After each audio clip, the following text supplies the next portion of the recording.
Igihugu cy'u Burundi tumaze imyaka itari mike gisa n'ikiriko kiriyugarana.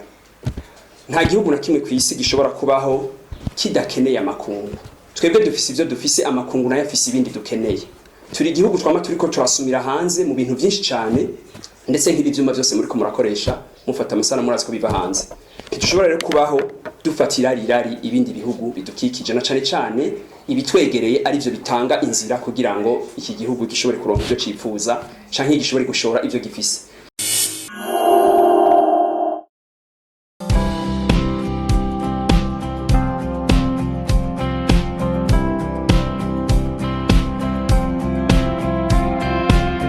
Abarundi sinzi na cane cane abakiri bato bamaze guseserezwa n'ivyo babonye mu migambwe, uno munsi baribaza yuko ikibara gishinga ari umuntu yogira imbona kazoza ibafitiye akamaro, bakumvana imitima yabo ikagira icimariraniye gusumba umugwi canke amabara n'amadarapo n'amapermanence.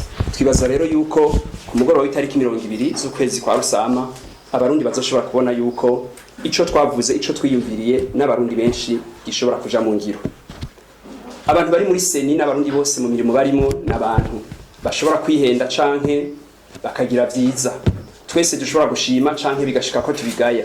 Gushika ubu ivyo seni iri kirakora ntiturabigaya. Mugabo nk'abantu turagerageza gufasha aho bitagenda neza, tukababwira ibitagenze neza kandi turamaze kubona ko batwakiriza yombo. Kubisigaye tubipfuriza kuzobandanya babigira neza, tukanibaza natwe ko tutazodebukirwa aho bazovyonona tukazobafasha, mbere tukanavuga ibitagenda neza.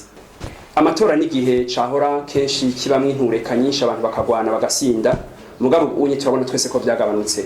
Turishimira ko twagiye twigisha abantu kugenza buhoro, kandi turibaza ko benshi byashoboye kubashikira guhera ku bakuze mu migambwe n'abandi. Ico twifuza nuko tubandanya muri iyo nzira, abantu ntibagira ubwoba bibaza ko ugusinda k'umugambwe kubazanira ineza. Ineza nuko dufatana mu nda, uwari we wese yobatsinze iki gihugu ntigisubire mu ntureka kwera amatora. Murakoze. Nimba mufatiranaho kuvyerekeye ivyabaye aho abantu usanga baja kwica abandi, igihugu kiracagowe. Nimba uwotogwa ejo abantu boce baja kumwica.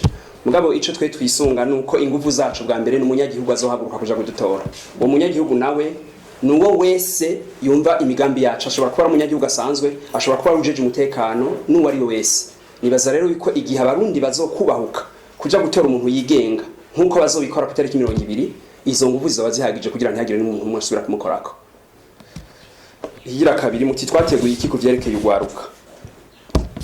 Mu Burundi twarashoboye guharura dusanga abantu benshi bahije amashuri bari mu bushomeri, baba abize mbere n'abatize nuko nyene. Ikibazo rero nuko hariho n'abantu bari muri politique bishika bakababwira yuko atabuzi bugihari. Natwe twibaza nicyo mu mazu twateguye iki, twarateguye gushobora kwinvestisa, gushora amahera y'igihugu ibice bishika 50 biri hagati ya 55 kwijana na 60 mwigwiza mwimbo, mu byo twita ibikorwa byose bituma abantu bashobora kugwiza umwimbo. Ivyo navyo tubikoze haba mu burimyi, mu bworozi, mu byo gukingira ibidukikije, mu by'ubudandaji no mu byo gutwara abantu n'abantu n'ibintu. Twasanze bishobora guha akazi abantu bose bize kuko baca gutunganya imirimo yose yabo bantu.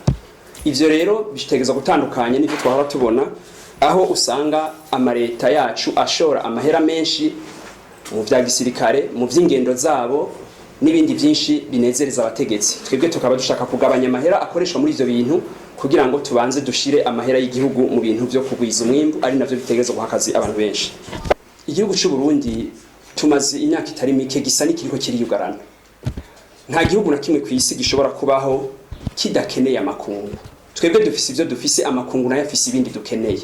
Turi igihugu twama turiko turasumira hanze mu bintu byinshi cyane, ndetse nk'ibi vyuma byose muri ko murakoresha mufata amasana murazi ko biva hanze. Ntitushobora rero kubaho dufatira rirari ibindi bihugu bidukikije, na cane cane ibitwegereye ari byo bitanga inzira kugira ngo iki gihugu gishobore kuronka ivyo cifuza canke gishobore gushora ivyo gifise. Politike rero yacu mu by'imigenderanire ni ugusubiza iteka uwo muntu wese twigeze kuba bagenzi, tuduze umutima w'uburongozi aho ababanyi twebwe tubabera iteka. Twumva yuko igihugu cacu kibakeneye kandi nabo bashobora kudukenera. Nta mwasi rero tukeneye kurema muri iyi si, ibihugu byose dushaka kuvyugurira imiryango, maze abarundi iyo baja hose bakigwe neza, natwe dushobore kwatorera koyoko. Twibaza rero yuko intumbero yacu vuba na bwango ari kugira ngo imigenderanire yose iba yaratosekaye mu bihugu bitandukanye dushobore kwisubiza iteka, amashirahamwe yose mpuzamakungu turimo dushobore kuyajamwo nk'abantu bafise icubahiro dutanga ivyo tutegeza gutanga kugira ngo natwe badusubirize mu ndumane ivyo twifuza. Nkuko mubibona ni umugwi w'abakiri bato bazanye amaraso mashasha bashingiye kumbona kazoza y'igihugu gihiriwe mu iteka n'itekane. Mubihweje n'abantu bakiri bato urungano rwabo imyaka bahurikiye ko ikaba itarenga 27. Isi yose yugarijwe n'ikiza c'ingwara mwumvise ya coronavirus. Naho Burundi bwamaze igihe butarashikirwa kuva kwa 61 kwa 31 ntwarante harabonetse abarundi banduye ico kiza, mbere umwe muri bo akaba yitavye Imana hirya y'ejo ku itariki 12 Imana imwakira. Vyumvikana rero ko ico kiza atari ico gufata minenegwe kuko kirica kandi gishobora no gutikiza inganda mbere n'ubutunzi bw'igihugu cacu bukahasigara. Turazi neza ko gutegeka abantu kuguma mu ngo zabo atari igikorwa coroshe hano iwacu, ariko intumbero yacu ya politiki itomoye itegerezwa gutangwa kandi imigambi yose yoza ituma hagabanuka ivyo kononekara yoshikirizwa leta hamwe n'abasanze bayifasha bose. Twagomba kwibutsa abarundi bose kubahiriza izo ngingo zo kwikingira no gukingira abandi, maze ikiza c'ingwara dushobore kugitsinda tucamirire kure. Tukaba tubashimiye, murakoze.